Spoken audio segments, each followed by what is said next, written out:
Continuamos por aquí con la revolución fintech que nadie puede ignorar. Esta charla nos va a hablar sobre cómo el futuro es cashless. Interesante ese nombre. Y para este tema tenemos a Diego Steinhendler, que nos visita desde Estados Unidos. Diego es vicepresidente senior de fintech, socios digitales, facilitadores y comercio en Mastercard para América Latina y el Caribe. Y en este rol, Diego y su equipo son responsables de la estrategia, relacionamiento y crecimiento del ecosistema fintech en la región. Y le acompaña José Miguel Zamora, presidente de ASO Fintech. Por favor, los recibimos con un fuerte aplauso. Pasen adelante. Para entrar en materia, Diego, contanos un poquito sobre el informe que publicó Mastercard el mes pasado, el que se llama La nueva era de la inclusión financiera en América Latina. ¿Por qué es importante para Mastercard hacer ese tipo de estudios? Y si nos puedes contar así muy rápidamente 2, 3 puntos del mismo. Perfecto, y creo que es un buen lugar donde empezar. Y aquí atrás pusimos, creo que el tercer QR code tiene donde descargar el white paper que hicimos. Y a lo largo de los últimos años, no sé qué tanto han puesto atención, pero Mastercard ha estado invirtiendo bastante dinero en estar cerca del ecosistema fintech. Y si miran a las fintechs más grandes de la región, los Nubank, C6, Ualá, etcétera, todos emiten tarjetas Mastercard. Y una de las cosas que queríamos ver ahora en esta evolución de fintechs, donde ya se empiezan a consolidar las fintechs más grandes, donde vemos menos jugadores, inclusive en los últimos números que vi de Costa Rica, ya los crecimientos de cuántas fintechs hay en el ecosistema son menos, pero más consolidadas las que quedan. La pregunta era si las fintechs realmente han ayudado a la inclusión financiera o no. Y era un poco lo que estábamos buscando hacer con ese white paper. Algunas de las respuestas que vimos fueron que sí, pero algunas cosas interesantes como una correlación entre el menor ingreso y la gente de edades más jóvenes, entre 18 y 39, estando más cercanos de las fintechs o consumiendo más productos de las fintechs que lo que hace la otra parte de la población de los diferentes países, que se hizo en 6 distintos países. Esa fue una de las cosas interesantes que vimos. Otra de las cosas interesantes que vimos es que la gente en general, y cambia dependiendo de los países, obviamente Brasil, todos sabemos que es uno de los países más avanzados en la digitalización del uso de efectivo, pero en general en estos 6 países que estaba Perú, Colombia, Argentina, Chile, México, Brasil, la gente respondió, hicimos 1,800 encuestas, 300 más o menos, lo cual era estadísticamente significativo, y la gente, la pregunta del uso de productos de pago, todavía respondió que usaban el efectivo generalmente diariamente o cada semana. El 61% de la gente respondió que usaba el efectivo diariamente o cada semana, lo que nos dice que todavía hay partes del ecosistema donde no hay aceptación, donde no se puede usar un producto digital en todos lados. Cambia, yo sé que aquí en Costa Rica tienen Simpe, Account to Account, empieza a digitalizar más, en Brasil Pix, pero en general en todos esos lugares todavía se usaba el efectivo. La otra parte, donde también las fintechs creo que tienen una injerencia importante, es que también el 61% de la gente dijo, creo que el 63% era cash, el 61% dijo que usaba una tarjeta de débito diariamente o semanalmente. Y ahí sí empezamos a ver un cambio importante, el cual hace 10 años tal vez era impensable en muchos de nuestros países, ¿no? Y se ve también en números como los de la penetración de productos financieros o de cuentas bancarias en Latinoamérica, que también han crecido exponencialmente, donde ya vemos alrededor de los 80 a 86% de penetración de cuentas en los distintos países de un 55% más o menos que estaba en el 2017. Entonces te dejo ahí algunos. Si te diera 3 cosas en las que yo saqué de ese white paper, sería que sí las fintechs están trayendo y distribuyendo y dando acceso a productos financieros a segmentos de bajos ingresos y segmentos más jóvenes. 2, que no lo comenté antes, las fintechs están dando acceso a productos financieros más variados.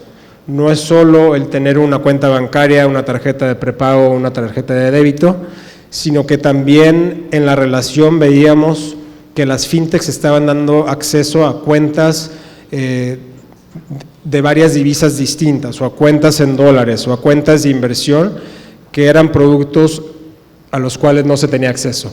Cripto, ya que estamos hablando mucho de blockchain hoy, era otro de los productos donde claramente se veía una diferencia de dónde venía el acceso. Entonces esa es la segunda en la penetración de productos. Y la tercera, que me dejó muy marcada y va de la mano con el título de la conversación de hoy de cashless, el futuro es cashless, es que la oportunidad todavía es muy grande de digitalización de efectivo en nuestros países, donde todavía hay cosas, y alguien me estaba diciendo antes, te cobra el señor del estacionamiento en efectivo o en SIMPE, o tal vez no tiene SIMPE y quiere en efectivo, y en todos nuestros países todavía hay muchas partes del ecosistema que no están digitalizadas, ya sea en el consumidor pagando a un comercio o de comercio a comercio. Me extendí, pero creo que más o menos te conté. No, está fantástico, y de hecho ese último hallazgo fue uno de los que más me llamó la atención a mí del estudio, de cómo todavía hay cierta resistencia, o no sé si tal vez la palabra es resistencia, pero uno de los hallazgos que me llamó la atención es que la gente prefiere no hacer ciertos pagos digitales, todavía tiene ciertas reservas alrededor del tema de seguridad o de privacidad de los datos. ¿Qué considerás vos que pueden hacer las fintech, digamos en este caso, para cerrar esa brecha, para darle mayor tranquilidad, por ejemplo, a un consumidor de que los use para pagar digitalmente algo en vez de usar efectivo, por ejemplo? Creo que la clave es la confianza. Nosotros en Mastercard tenemos uno de los C-Level Executives que dice que Mastercard, aparte de ser una empresa de tecnología, es una empresa de confianza. Uno cuando ve los 2 circulitos sabe que su transacción va a pasar en 210 países, en 150 millones de puntos de venta, y no va a perder su dinero, ¿no? Y tiene un sistema de gobernanza que te ayuda a, en un momento dado, pelear una transacción o saber que hay alguien que te respalda atrás de ese producto. Y hay otros métodos de pago o otras instituciones nuevas que vienen al mercado donde todavía no han generado esa confianza o tienen unos sistemas de gobernanza.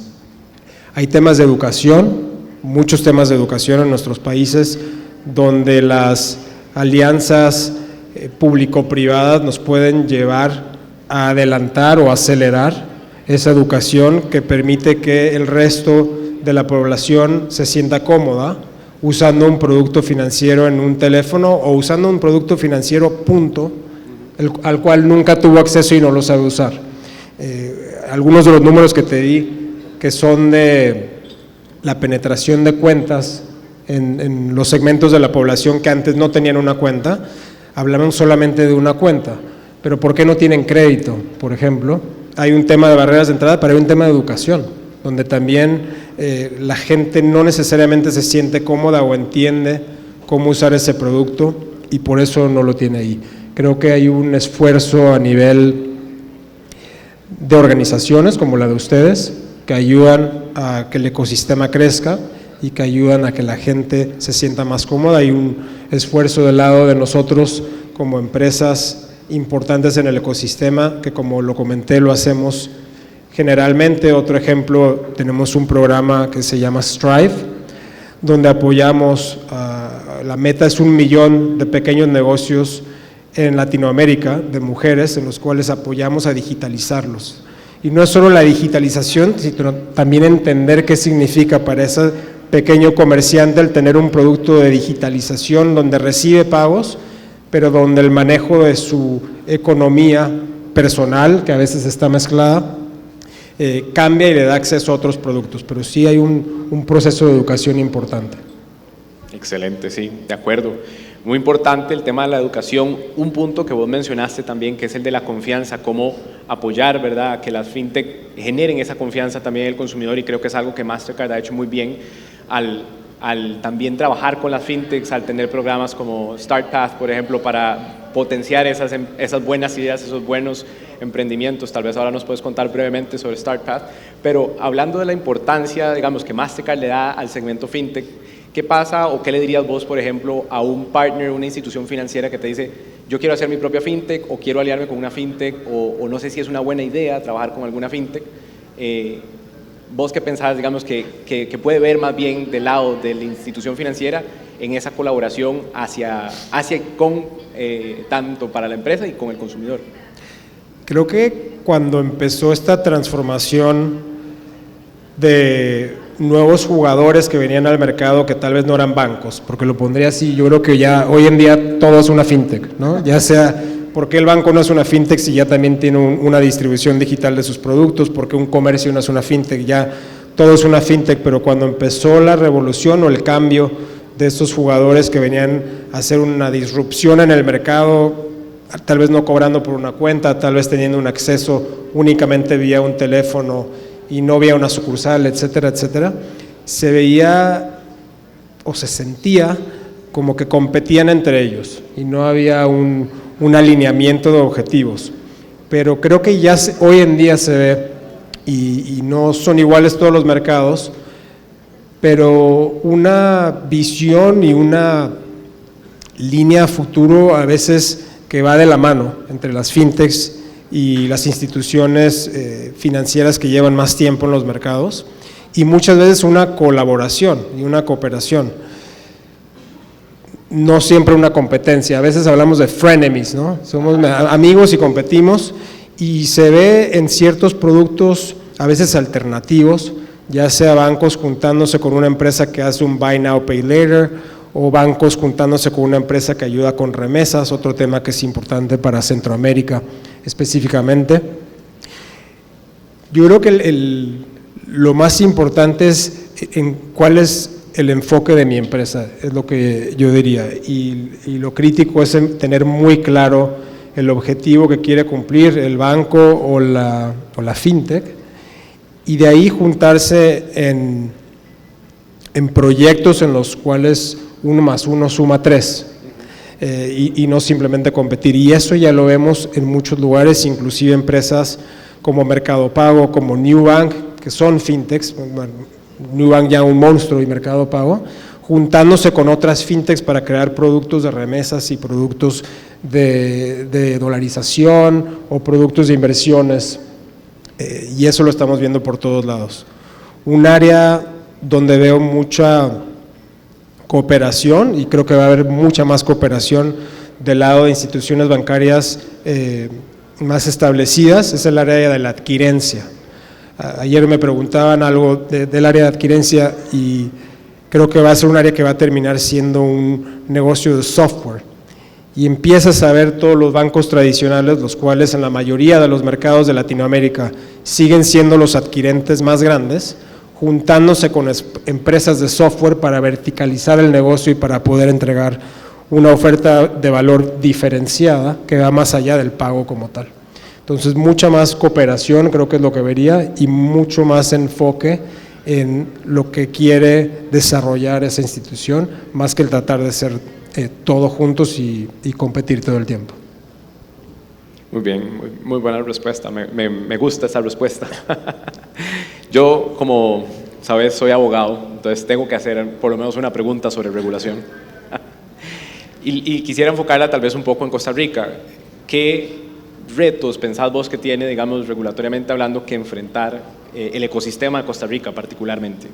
Yo te voy a contestar casi igual como tú, que dijiste que eres abogado. Yo soy empresa pública, entonces no te voy a contestar de temas regulatorios, pero te voy a comentar un poco lo que hacemos nosotros, ¿no? Hablé en otra de las preguntas que me hiciste de las alianzas público-privadas, y generalmente así es como lo abordamos nosotros. Entonces, en Costa Rica te diría un poco igual. Hay una parte de que el regulador tiene que tener un marco regulatorio que permita la competencia, que permita la confianza que hablamos, que permita que se pueda avanzar en temas que son de evolución, de inteligencia artificial, de manejo de datos, de uso de datos, etcétera. Y hay otra parte en la que tenemos que trabajar en conjunto las instituciones privadas con las instituciones públicas para crear el marco relevante. Ejemplos de lo que hacemos nosotros, por ejemplo, en el área de transporte, donde en varios de los países de Latinoamérica hemos invertido fuertemente en digitalizar el transporte, en Costa Rica uno de ellos, en Guatemala, en México se acaba de digitalizar el Metro de México, y son ejecuciones que rápidamente se convierten en un catalizador de inclusión financiera y en un catalizador de digitalización del país, lo cual obviamente afecta a todo lo demás, ¿no? Afecta cómo funciona el gobierno, pudiera afectar la recolección tributaria, etcétera, etcétera. Hay más información. Entonces, ese es el tipo de alianzas que hacemos nosotros con el regulador y obviamente participamos en mover la agenda para que haya más inclusión, para que haya un avance tecnológico, para que los países sigan innovando y venga la siguiente camada de inclusión financiera. Buenísimo. Y mencionaste un tema que entonces me gustaría tal vez profundizar un poquito más ahí, que es el de inteligencia artificial, ¿verdad? Está muy en boga, está tal vez, digamos, muy hypeado, pero la realidad es que la inteligencia artificial ya está penetrando montones de industrias, ¿verdad? ¿Cuál es la perspectiva tuya, digamos, en el rol que juega la inteligencia artificial en la industria fintech? Creo que estamos todavía temprano en inteligencia artificial.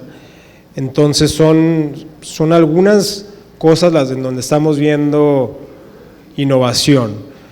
Tienes la reducción de costos vía inteligencia artificial, las eficiencias operacionales que te puede traer la inteligencia artificial, tienes el área de servicio a clientes, tienes la parte de fraude y la parte de personalización. No creo que hay mucho más que eso hoy en día y es donde empezamos a ver las empresas invertir. En Mastercard hemos invertido hace años en ese tipo de funcionalidades, como en las herramientas de fraude, hemos comprado más de 9 empresas de fraude, ya sea usando tecnologías de inteligencia artificial para tener una mejor identificación de la persona que está haciendo un onboarding o que está yendo a hacer una transacción en una página de internet de comercio electrónico o para la personalización de cualquier ambiente digital, entre otras en las que hemos invertido.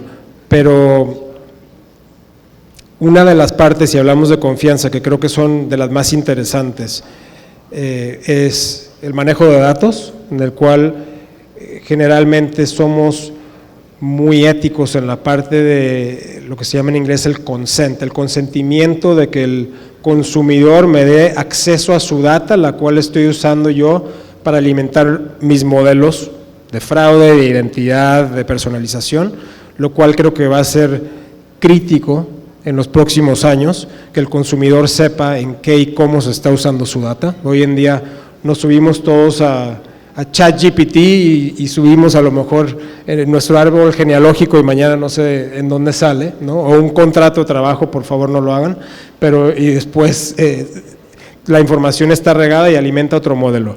Eso creo que va a ser súper importante. Y la otra es el lunes, tuve la suerte de estar con nuestro Chief AI Officer y él hablaba todavía de qué tan temprano estamos y si los modelos, lo que nos están escupiendo, digamos, son verdad o no y cómo hoy en día tomamos la respuesta del modelo como una verdad absoluta. Y a veces creo que todos revisamos que el email que te escribió el modelo esté bien escrito, pero el tema que él habló de la verdad absoluta era muy interesante y creo que es otra parte que habla del consentimiento de la data, de dónde viene la data y de cuáles son las respuestas o los usos que le vamos a dar a los modelos de inteligencia artificial y cómo lo vamos a evaluar, porque esas respuestas eventualmente van a ser absolutas, tal vez, ¿no? O sea, hoy en día a lo mejor es una decisión de crédito, sí, no, y tiene un impacto, pero mañana pudiera tener un impacto más importante, ¿no? A lo mejor si mandas un misil a otro país y la inteligencia artificial decidió y no sabes qué data está manejando ese modelo. Entonces, ese te dejo como otro. Manejo de datos, consentimiento de la data que está haciendo el modelo y una revisión del modelo como tal y de las respuestas que te está dando el modelo para darnos cuenta si estamos en la tendencia adecuada o no. Creo que por ahora todavía es humano-modelo, no van totalmente separados. Buenísimo, muchas gracias. Y ya para ir cerrando, te pregunto, ¿qué pensás vos ahorita del ecosistema fintech de Costa Rica? Digamos, ¿qué ves que te llama la atención, que te parece interesante? Y te la dejo ya como justo para pregunta cierre. Si te volviéramos a invitar el próximo año, ¿qué te gustaría escuchar que avanzó en términos de ese ecosistema o que se hizo en ese ecosistema? Mira, me miré por ahí, Misión Lunar se llama, el mapa de las fintechs de Costa Rica, y vi que estaban 61 fintechs en Costa Rica, creciendo de 49 a 61. Una de las cosas que más me gusta de Centroamérica es que hay mucha creatividad. Creo que en general, a mí me ha tocado trabajar la mayoría de mis años en Estados Unidos, vas a Latinoamérica y hay mucha más creatividad, y creo que Centroamérica tiene mucha creatividad. Entonces veo mucha creatividad en el ecosistema, en el tipo de cosas que están haciendo, el hecho de que tengas tanta gente interesada en temas de blockchain, de stablecoins, que es un tema relevante, que hoy lo estábamos hablando con Rividi, antes en cómo se manejan los stablecoins y los pagos internacionales en una economía como la costarricense, donde tienes remesas que vienen de Nicaragua, remesas que van a Nicaragua, mucho comercio con México, es realmente importante. Entonces me quedo con esa parte de creatividad del ecosistema de Costa Rica. ¿Qué me gustaría ver en los siguientes años? Un crecimiento exponencial, ¿no? ¿Cómo va el día de mañana una empresa costarricense y está en México? ¿No? ¿Por qué no podría estar en México creciendo su ecosistema y su base de clientes? Porque obviamente la idea es cómo sales de Centroamérica y cuál es el siguiente país. Entonces, si me invitas el año que viene, me gustaría que tuvieras a alguien aquí diciendo, ahora estoy emitiendo tarjetas Mastercard en México y empecé en Costa Rica. Sí. Bueno, no lo tenemos aquí, pero ya hay una de esas, ¿verdad? Pero buen punto para el próximo año invitarle a que más bien nos cuente esa experiencia de cómo le fue siendo una startup de Costa Rica o una fintech de Costa Rica, soft landing en México. Pero perfecto. Le agradecemos mucho, Diego, excelente la charla, excelente el panel. Para todos los interesados, aquí está el estudio de Mastercard, los QRs. Diego, ¿algunas últimas palabras? No, muchísimas gracias. En Mastercard estamos para ayudarles. Si tienen una fintech y están interesados en seguir creciendo, no es necesariamente emitiendo tarjetas, sino con los distintos productos.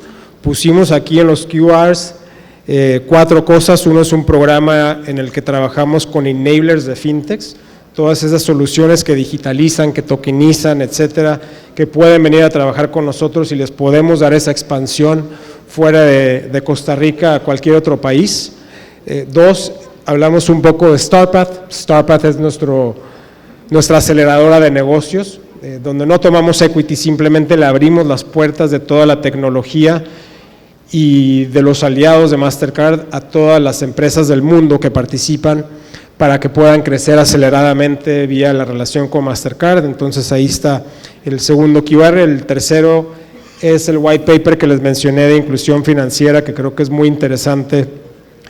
Espero en el próximo poder tener algo de Centroamérica, donde estamos viendo cosas súper interesantes, sobre todo en el área de small business y digitalización de pequeñas tienditas en lugares como en Guatemala.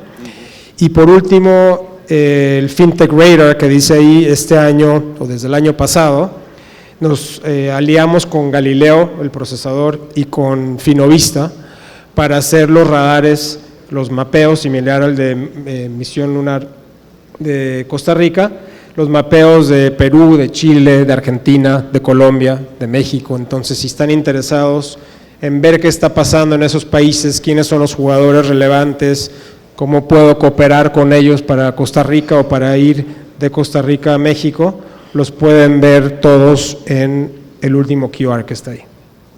Excelente, bueno, y esperamos de verdad contar con ustedes el próximo año igual. Súper interesante siempre hablar con Mastercard, que ha sido un aliado tradicionalmente de las fintechs, ¿verdad? Un impulsor de este ecosistema.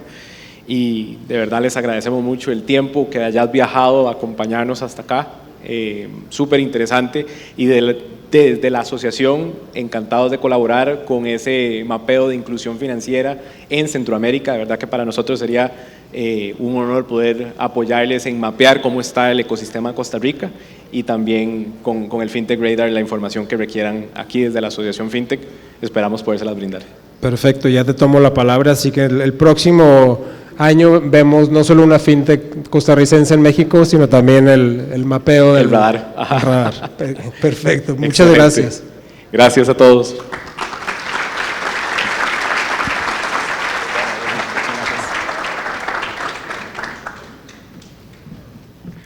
Buenísimo, gracias José. El futuro es cashless. Creo que la tecnología va revolucionando todas las industrias y sin duda el futuro va a ser cashless. Vamos a continuar con un tema muy interesante y es sobre los mitos y las realidades de la inclusión financiera. Tenemos el placer de escuchar a Diego Loaiza, el CEO de Wink, la primera neocooperativa del país, con más de 100,000 asociados. Diego es ingeniero en computación y tiene un MBA en finanzas del Instituto Tecnológico de Costa Rica, o el TEC. Por más de 20 años ha ejercido roles de liderazgo en empresas locales e internacionales, con énfasis en la formación de equipos multidisciplinarios de alto desempeño. Actualmente está al frente de Wink, así que por favor, recibimos con un fuerte aplauso a Diego. Adelante, Diego.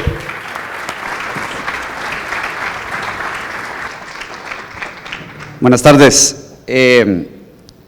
Vamos a ver, hoy quiero contarles un poquito de algo que yo creo que si Wink puede rajar en algo sin inclusión financiera.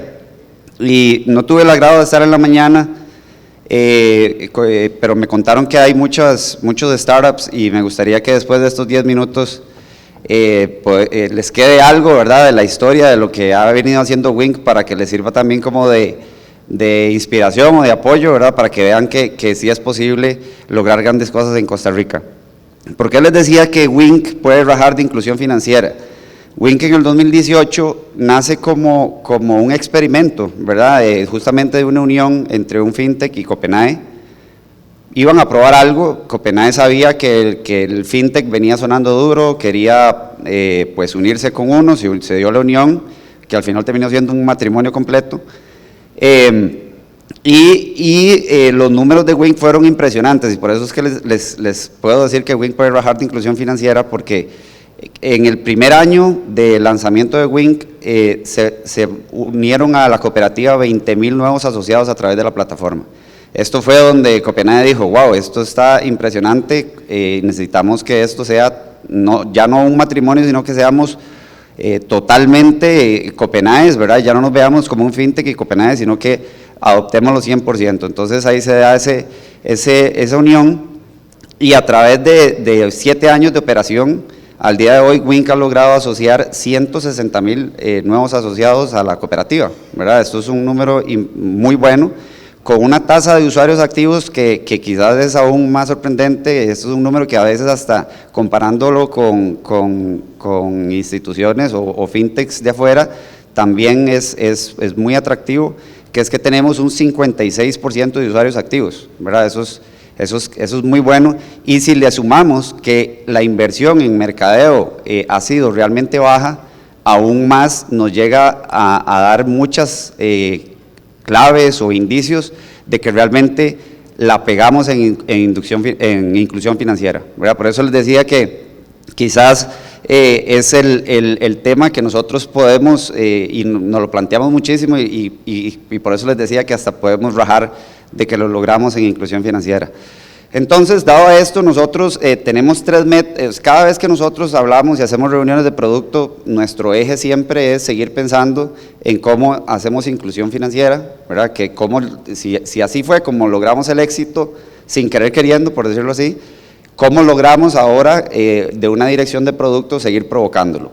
Eso es una de las cosas que hablamos siempre pensamos que los productos tienen que ser 100% digitales, porque también ese fue el motivo por el cual nació Wink, ¿verdad? Obviamente para bajar carga operativa dentro de la cooperativa. Y el tercero, ¿verdad?, es siempre pensar en los usuarios. Entonces son como nuestros tres pilares, ¿verdad?, fundamentales con los que siempre pensamos a la hora de desarrollar producto. Y hoy les voy a hablar de 5 mitos, ¿verdad?, que vemos en la inclusión financiera. El primero, ¿verdad?, es que se habla de que la inclusión financiera es solamente dar cuentas. Si nosotros nos quedamos con ese pensamiento de que es solamente dar cuentas, quizás decimos, no, ¿para qué vamos a entrar en Costa Rica? Costa Rica ya todo el mundo tiene una cuenta bancaria. Costa Rica es un país que tiene 94% de la población acceso a Internet, todo el mundo ya está con Internet, hay teléfonos hasta el doble por persona, de hecho, bueno, la penetración de los teléfonos es el 151%, ¿verdad? Son 8.100.000 líneas las que hay de teléfonos distribuidas en Costa Rica, casi una línea y media por persona, ¿verdad? Entonces, esto quizás resta interés, ¿verdad? Aparte de eso, creo que el Banco Central, hizo algo muy bueno también para la bancarización más bien, que fue las cuentas CES, ¿verdad? Como saben, una cuenta CES se puede abrir solamente con una cédula, ¿verdad? Entonces, eso hizo que la mayoría de personas aquí en el país tengan una cuenta bancaria, pero eso es bancarización. Ahí no estamos hablando de inclusión financiera, porque inclusión financiera es realmente poder darle a las personas acceso a productos bancarios seguros, educación financiera, productos de inversión, productos crediticios, ¿verdad? Eso es lo que es realmente educación financiera. Y ahí tenemos, inclusión financiera, y ahí hay una gran oportunidad, ¿verdad? Ahí es donde, por ejemplo, el acceso al crédito es un temota aquí en Costa Rica, a pesar de que hay bastante oferta, pero también hay muchas restricciones para poder otorgar créditos, ¿verdad? Entonces, sí es una oportunidad que vemos latente para poder seguir incursionando en inclusión financiera. Y el otro temota gigante en Costa Rica es la educación financiera, porque no solamente podemos quedarnos en dar irresponsablemente créditos o productos de inversión irresponsablemente, sino también hay que educar a las personas para que sepan lo que están haciendo. Entonces, son dos campos, ¿verdad?, donde podemos incurrir, ¿verdad?, y trabajar muchísimo para una real inclusión financiera en Costa Rica. El segundo mito, el número 4, de hecho lo hice en orden, no sé si han visto los programas de ESPN y esos que hacen 5 o 4, digamos, por eso fue el tema de hacerlo en este orden. El cuarto, entonces sería que la población joven y de bajos ingresos no necesita servicios financieros avanzados. Aquí también les voy a hablar desde la experiencia. Estos asociados o estas personas que Winca trajo en estos 7 años, si hacemos nosotros un análisis de las características demográficas de esas personas, nos damos cuenta que, bueno, la edad promedio de estas personas es 28 años. Esto fue también un superhito para la cooperativa, ¿verdad? La cooperativa tenía ya una edad promedio que rondaba los 40, 44 años, y llega Wink y le baja la edad promedio a 28 años. ¡Boom! ¿Verdad? Eso fue realmente un home run, ¿verdad?, para Copenhague haber logrado esto a través de Wink. Y lo otro que es muy interesante, que también tenemos una clase media y media baja, que es, aparte que es joven, también es una clase media y media baja, ¿verdad? Lo cual es genial. A mí siempre me ha parecido que esto es impresionantemente bien, porque realmente estamos logrando inclusión financiera, que era uno de los objetivos que realmente queríamos, y por eso también sigo diciendo que es algo de rajar, ¿verdad? Entonces, es un mito total pensar que los jóvenes no están buscando herramientas financieras, ¿verdad? O sea, realmente más bien andan buscando, ¿verdad?, aplicaciones que les den cosas diferentes y que les logren llenar las necesidades que tienen. Entonces, de nuevo, yo creo que seguir pensando en personas jóvenes es algo que debemos seguir trabajando como fintechs. El otro, creo que, bueno, el tema que nos tiene acá, ¿verdad?, que es el tema de las criptomonedas y el blockchain, que no tienen rol en la inclusión financiera. Yo aquí lo que veo es que tenemos que lograr un matrimonio, ¿verdad? Ahora el compañero Diego hablaba del término frenemies. Yo creo que aquí realmente tenemos que ver cómo hacemos para hacernos amigos, ¿verdad? Realmente la banca tradicional con cripto y con el blockchain. Yo creo que ambos mundos tienen sus cosas buenas, ¿verdad? Obviamente el sector bancario tiene solidez, confianza, hay dinero, ¿verdad? O sea, hay cosas muy buenas que se pueden rescatar. Y por otro lado, del blockchain, tenemos agilidad, tenemos time to market, tenemos cosas diferentes, innovadoras que nos pueden ayudar muchísimo, sobre todo en la reducción de costos. Entonces, si logramos una comunión de ambos sistemas, para mí podemos lograr grandes cosas y eso es un mito que debemos de derribar. Mito número 2, solo los bancos tradicionales pueden garantizar la estabilidad financiera. Creo que esto es fácil de derribar, ¿verdad? Con solo ver el gran auge a nivel mundial que ya han tenido N aplicaciones y que ya han logrado ser súper exitosas. Nubank, cómo logró destronar y colocarse ahorita como el banco principal de Brasil, ¿verdad? Entonces, creemos que nosotros igualmente acá en Costa Rica las fintechs pueden seguir creciendo y avanzando y lograr quitar un poco del mercado que tienen los bancos tradicionales. Y el último, ¿verdad?, que es las fintech compiten con contra los bancos tradicionales. Creo que, bueno, es el ejemplo más grande puede ser Wink también, ¿verdad?, donde no somos competidores de los bancos tradicionales, sino tenemos que lograr hacer esos matrimonios, ¿verdad? Y tal vez ese es el consejo que me gustaría dejarles, porque ser fintech es difícil, ¿verdad? O sea, ser fintech es caro, desarrollar es carísimo, mantener sistemas arriba es carísimo, pagar AWS es carísimo, pagar Azure es carísimo, ¿verdad? Todo demanda mantener en operación una aplicación es bastante caro, y muchas fintechs a veces pierden ese impulso por esa falta de apoyo económico. Si logramos hacer matrimonios como el que hizo Wink con Copenhague, creo que es la manera en la cual las fintechs pueden seguir avanzando, ¿verdad? Y estas ideas que tal vez están aquí en este salón pueden seguir floreciendo al acercarse a un banco. Es importante que los bancos tienen el capital, tienen el dinero, son instituciones que han estado sólidas a través del tiempo, pero se han vuelto un poco tiesas, ¿verdad? O sea, realmente los bancos en un momento dejaron de invertir en tecnología, tienen todavía sus mainframes, tienen todavía esos servidores enormes, están todos en on-premise, ¿verdad? O sea, hay muchas cosas que a los bancos les cuesta hacer porque no lograron hacer esa inversión a tiempo. Y por otro lado llegan las fintechs con ideas frescas, con desarrollos ágiles, con time to market, y logran poder diseñar productos que el banco no tiene la agilidad de hacer. De ahí que es importante buscar uniones. Yo creo fielmente de que si logramos que una sola empresa no puede llegar a hacer todo, si logramos unir esfuerzos, podemos lograr productos muy interesantes y por qué no, como decían en la charla anterior, empezar a exportar servicios hechos en Costa Rica hacia otras latitudes en Centroamérica y Latinoamérica. Entonces, bueno, espero haberles servido de ejemplo. Creo que, como les decía, Wink es realmente un buen proyecto que todavía falta mucho por trabajar, pero en estos 7 años ha hecho cosas bastante interesantes y venimos con cositas, estamos trabajando muy duro en producto, con cositas bien interesantes para seguir logrando esa inclusión financiera, seguir dándole ese acceso a las personas a productos financieros atractivos, nuevos, innovadores, que nos puedan seguir impulsando y ganando un poquito de mercado también para Copenhague. Estamos por acá por si necesitan más información y un gusto haber compartido con ustedes.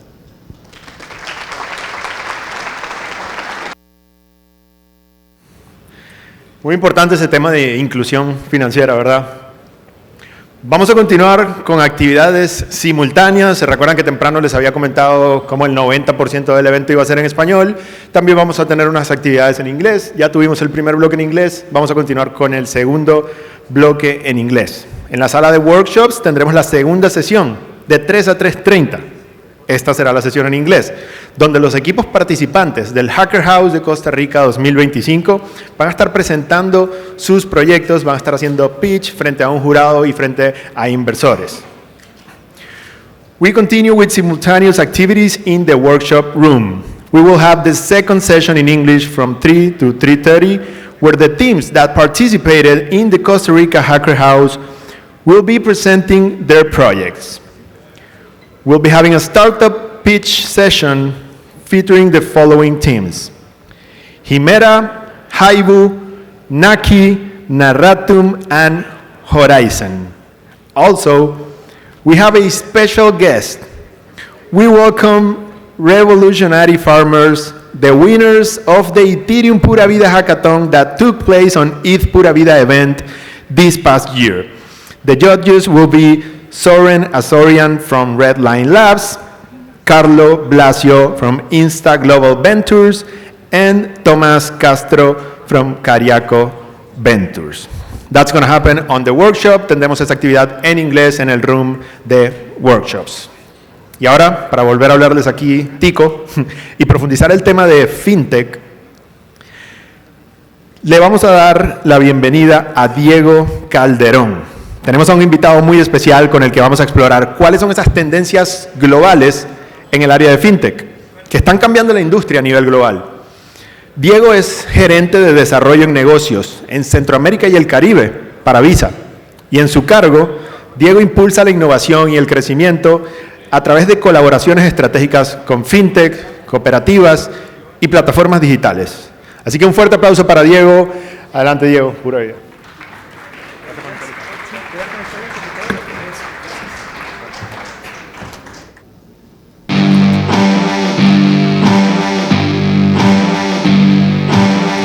More than 200 countries and territories. More than 150 million merchant locations. 4.7 billion credentials. 12.6 billion tokens.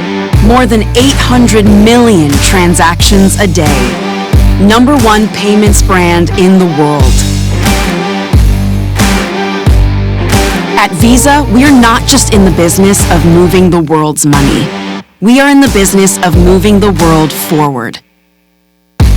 Visa is known as the more secure, more convenient, more trusted way to pay and be paid, period. We know to stay on top requires a relentless push forward.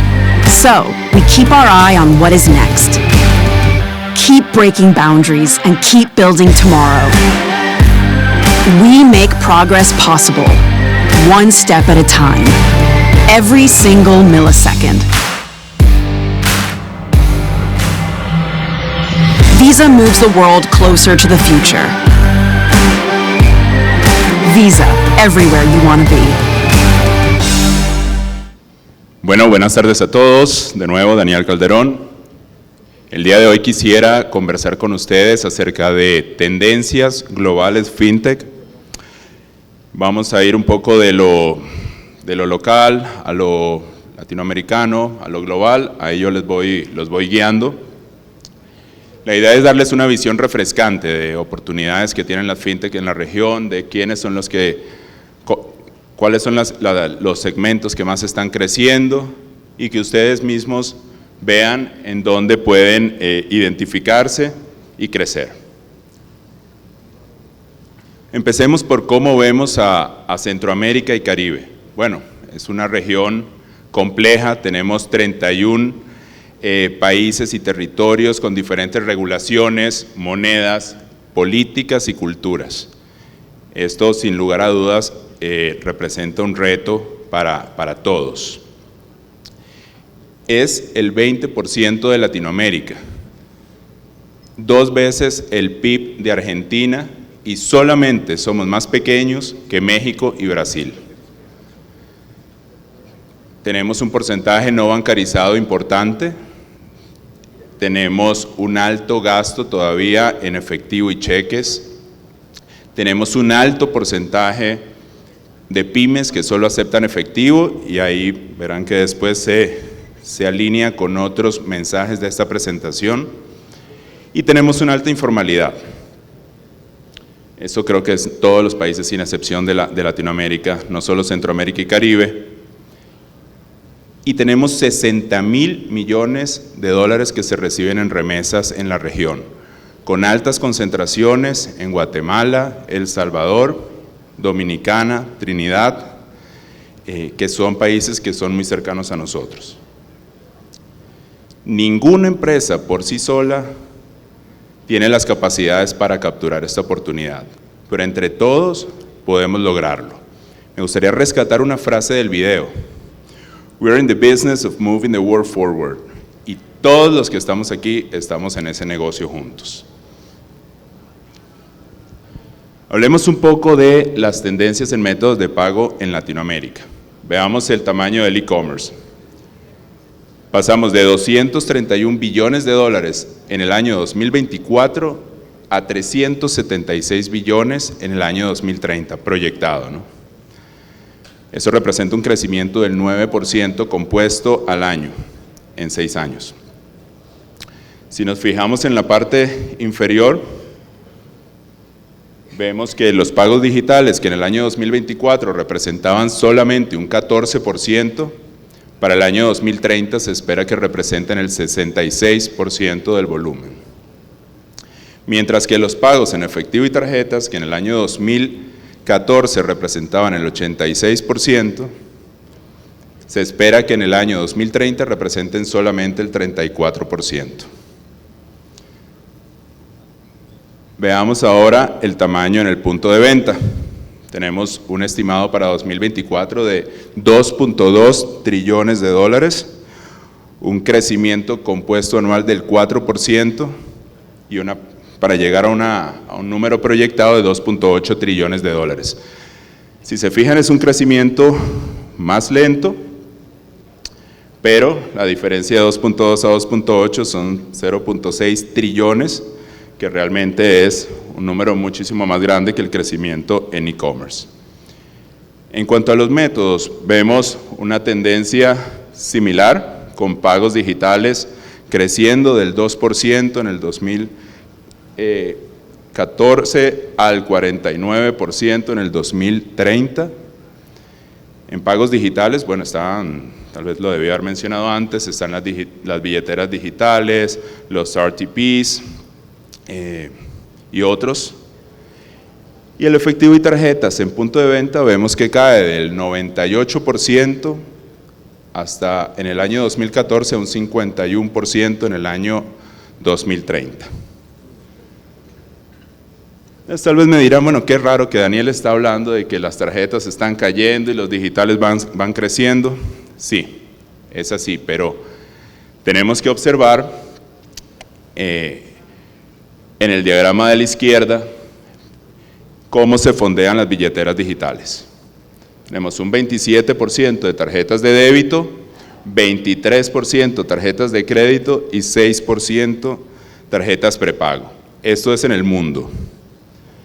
Eso suma 56% globalmente. Ese número cambia dependiendo de la penetración de tarjetas en los mercados. Les puedo decir que en mercados como Estados Unidos las billeteras se fondean un 70% con tarjetas, mientras que en mercados como Tailandia y Brasil, que tienen sistemas de RTPs bastante desarrollados, es un porcentaje inferior al 30%. En el lado izquierdo podemos ver la evolución de las billeteras digitales, sin lugar a duda un crecimiento que tuvo su pico en la pandemia y vemos el año 2021, sin embargo siguió creciendo a partir del año 2023 con fuerza y si se fijan va a pasar de 17.5 trillones de dólares en el año 2025 a 23 trillones en el año 2028. Este es el resultado de una encuesta que se realizó a 100 ejecutivos de alto nivel de fintechs a nivel global. Se les preguntó cuáles verticales de la industria verán un crecimiento acelerado los próximos 5 años. Un número importante respondió retail e e-commerce, no es un secreto para nadie, lo vemos todos los días. Remesas internacionales, cada vez vemos más empresas utilizando rieles digitales y medios digitales para enviar remesas en los principales canales. Viajes y hospitalidad, creo que todos nosotros, bueno, o casi todos, reservamos nuestros viajes vía web y pagamos con medios digitales. Y el comercio social, la venta persona a persona o negocio a persona en redes sociales. También se les preguntó cuál sería el uso de más crecimiento de la inteligencia artificial en las fintech. Tenemos, de primero, creo que todas las fintech lo estamos utilizando, detección y prevención de fraude. Tenemos el desarrollo de una experiencia más personalizada del cliente, analítica predictiva del cliente y el pricing dinámico y ofertas. Creo que ese pricing dinámico y ofertas va muy relacionado también con el timing de ese pricing dinámico y ofertas. Veamos un poco Internet de las cosas, que ha tenido un arranque más bien lento. Se decía hace algunos años que iba a ser un arranque, un crecimiento muy acelerado, y bueno, la pura verdad es que no lo ha sido. Si se fijan de números muy incipientes en el 2018, todavía tenemos barritas relativamente bajas en el año 2024, pero vean lo que pasa a partir del año 2025. Pasamos de un volumen en billones de 1.181 a 5.400 en el año 2028. Recordemos que es Internet de las cosas, es cualquier dispositivo que esté conectado a Internet, así estaba catalogado inicialmente, pero podemos imaginarnos refrigeradoras, carros, bodegas de negocios que están conectadas a Internet y que en una primera instancia pueden ser monitoreadas al estar conectadas a Internet, pero posteriormente pueden tomar decisiones de pago. Entonces, podemos visualizar a una refri haciendo un pedido porque se nos acabó 1 litro de leche, viendo nuestros hábitos y definiendo si lo pide a PriceSmart, lo pide a Vindy o lo pide a Más por Menos, y decidiendo con cómo paga. Si de repente ese día Más por Menos tiene una promoción con Visa, pues posiblemente decida pagar con Visa. Si la tiene con Mastercard, pues así lo haga. Si tiene un co-brand con un banco y entonces ese día hay 5% de cashback, pueda decidir si hacerlo con ese. Y además sepa cómo están mis tarjetas, cuál está copada, cuál no. Entonces, realmente es una época emocionante en ese sentido. En el caso de los carros, tenemos Mercedes ya decidiendo dónde poner combustible, especialmente en países donde el precio del combustible es diferente de estación en estación. Entonces puede calcular cuánto le queda, cuánto me voy a tomar llegando a una estación, cuánto cargar ahí para llegar a la siguiente que es más barata. Y bueno, me imagino que uno puede definir eso y no ir por un trencito de estaciones, pero creo que ayudaría a optimizar el gasto en combustible y el gasto en recargas eléctricas. Ahora veamos cómo vemos desde Visa las fuerzas que van a seguir impulsando el crecimiento de las fintech en el largo plazo. En primer lugar tenemos Embedded Finance. Ahorita les voy a dar un ejemplo de esto muy interesante. Como lo saben, es cuando plataformas o comercios que típicamente no tenían servicios financieros, pues ahora ofrecen servicios financieros. Puede ser un financiamiento a cuotas, o incluso puede ser que le ofrezcan a uno una tarjeta dentro de una página de viajes. Tenemos Banking as a Service, que le permiten a las empresas no financieras ofrecer servicios financieros. Es así como podemos visualizar a fintechs ofreciendo seguros, ofreciendo tarjetas, ofreciendo financiamientos e incluso ofreciendo cuentas. Tenemos Open Banking, le permite a las personas le permite a las personas y empresas otorgar permisos para que entidades tengan acceso a sus datos. ¿Qué se busca con esto? Experiencias muchísimo más personalizadas. Imagínense, por favor, entrar a Airbnb y decir, bueno, está bien, yo voy a dejar que Airbnb tenga acceso a mis datos. Bueno, me va a recomendar posiblemente experiencias muy acorde a lo que a mí me gusta, ¿no? Tomando en cuenta el pasado, mis costumbres actuales, no solo en cuanto a viajes. Tenemos el Creators Economy, bueno, todos lo han visto, hay millones de creadores en TikTok, YouTube, Instagram, eso va a seguir creciendo. Son creadores que requieren de pagos muy ágiles, globales prácticamente. ¿Quién le puede comprar un servicio o producto a un creador de TikTok? Bueno, cualquier persona en el mundo realmente. ¿Y cómo se lo paga?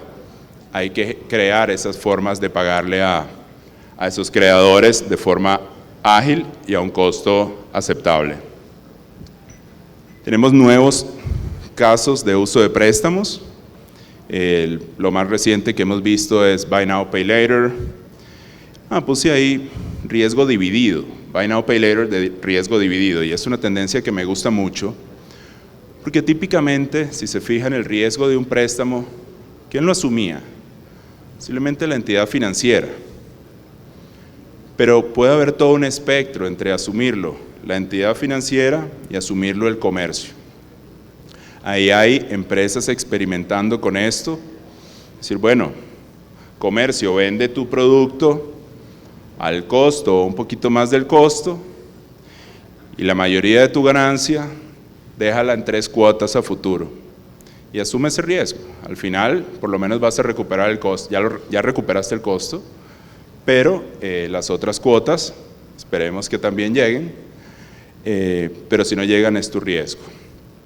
Estos modelos realmente han tenido mucho éxito en los Estados Unidos, en Venezuela han tenido muchísimo éxito. Todavía en nuestro mercado no hemos visto grandes iniciativas en este sentido, pero sin duda las veremos. Digital Wallets, bueno, no es un secreto para nadie, van a seguir creciendo al 11.2% compuesto los próximos años, y cada vez más gente va a pagar con Digital Wallets en lugar de otros medios de pago. Y tenemos el financiamiento de riesgo.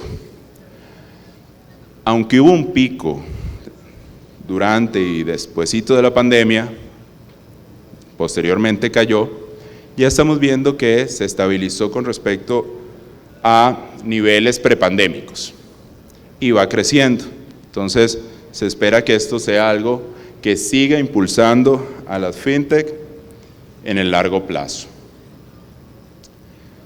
Por último, quisiera hablarles de otra gran tendencia, otro gran cambio que estamos visualizando. No sé si recuerdan aquella época en la que empezaron las primeras fintech en la región y en el país, y entonces era difícil entenderlas, y los bancos lo que hicieron fue, hey, no entiendo, creo que me quieren quitar una parte de mi negocio, manténganse por allá. Y las fintech pues también no tuvieron nada que hacer que mantenerse por allá. Ahora estamos viendo algo diferente. Ahora estamos viendo más bien a bancos acercarse a nosotros, a pedirnos, hey, ¿cómo puedo establecer una alianza con una fintech? ¿Cómo puedo hacer una fintech o cómo puedo comprar una fintech? Hemos visto entidades que cuando antes era dificilísimo que un banco conectara a un Payment Facilitator, ahorita nos dicen tráiganos a Payment Facilitators. Entonces, ese es un cambio, tomó unos años, pero está ocurriendo muy rápidamente. Entonces, creo que soy consistente con el mensaje que se ha dado en las últimas 2 presentaciones antes de la mía. Es importantísimo que busquen alianzas. Ojalá tengan la oportunidad en el panel en el que voy a participar para comentar algo más de esto, de los aportes que puede hacer cada parte, entidad financiera, fintech, marcas globales. Pero busquen alianzas, ya hay mucha más apertura, tanto de entidades financieras, nosotros podemos también guiarlos en ese camino. Ya no hay una barrera como la había antes en ese sentido, búsquenlo, porque pueden obtener mucho de eso. Bueno, muchísimas gracias a todos.